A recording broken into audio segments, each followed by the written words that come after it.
Hello, my name is Kyle Worsham and welcome to Guitar Training 101. Today we're going to be focusing on how to play the C chords or the C shapes on the guitar. Go ahead and watch the notes video and the chords, major and minor chords video, the first two videos in guitar training. That will help you a ton knowing what I'm playing. You should also review what notes I'm playing in each of these shapes so you can kind of understand what's going on. Let's go ahead and get started. Today we're going to be focusing on the key of C and the C shapes. So in the key of C, what is your 1? You'd be playing a C. Now, what's the triad that the C is made out of? You should have said C, your third is your E, and your fifth is your G. So let's figure out how to play that. You could play it like this, but that's more bar chords. So we're going to be playing shapes today. So to play a C, you would put it right here. And then you're going to be playing a C and E. So how would you play an E on this string? That's your first and your third. Now this is a G. So look at that. You have a full triad just in those 3 notes. So you could just play it like that, but then you'd have to mute these strings. Or you could actually use them. So how would I play a C or E or a G on this B string? What's the easiest to play? The C. And then this is A, of course. So that's how you play a full C shape chord on the guitar.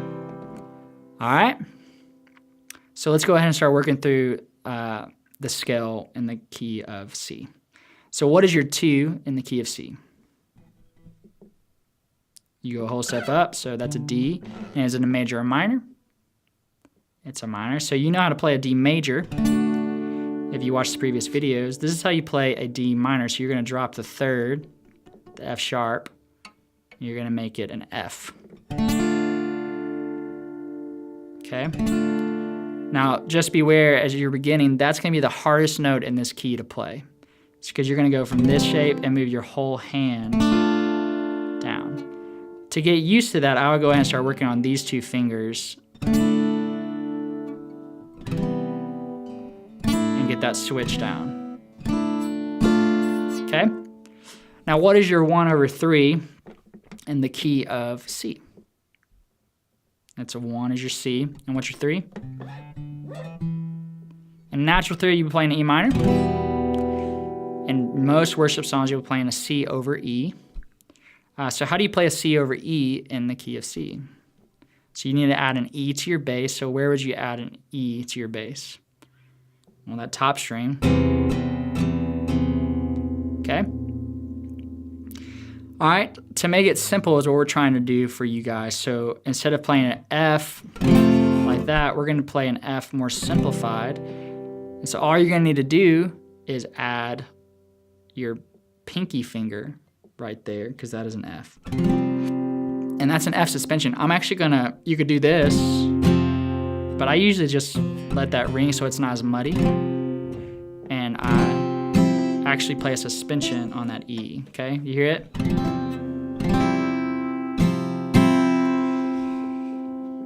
So that's how you play an F. Now what's that made up of? A C, which is your 5 in the F. A 1. And then what is this?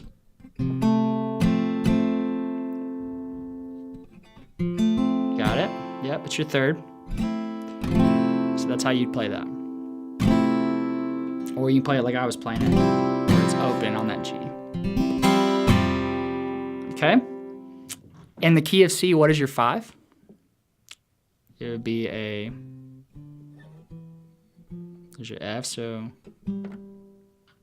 it's a G. And is it a major or minor? G major. So in the key of C, this is what I like to do for the G.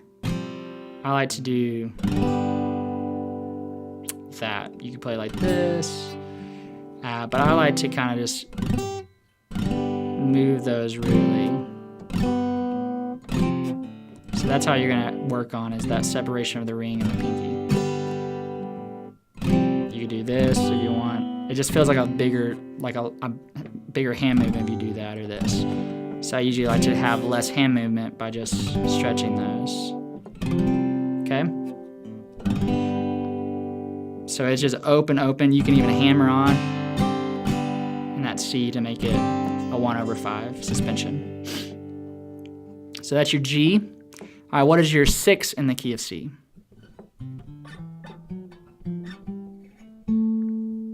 A, and is it a major or minor? It's A minor. So if you remember from the key of G, that is an A minor. So let's make it simple, and what I like to do is just play it like this, which is suspension. You can add that, but it's the same as the C. You see how that's easy? You just lift up your ring finger. Same. See how I'm moving it around? It's really makes it really simple to do. So that's your A minor. It's actually suspension because you're not playing your A on the G. You're just playing a G. All right, and then what is your 7 in the key of C? You should have said B, and it's a 5/7, so it's a G over B, just like in the key of G, that's your 3. But what we're gonna do is not play the full thing, but to make it simple, we're gonna just play. And I usually actually play all of those suspensions. So it's just one note you have to play, because all of these are in the key of C. You can play like that if you like that better.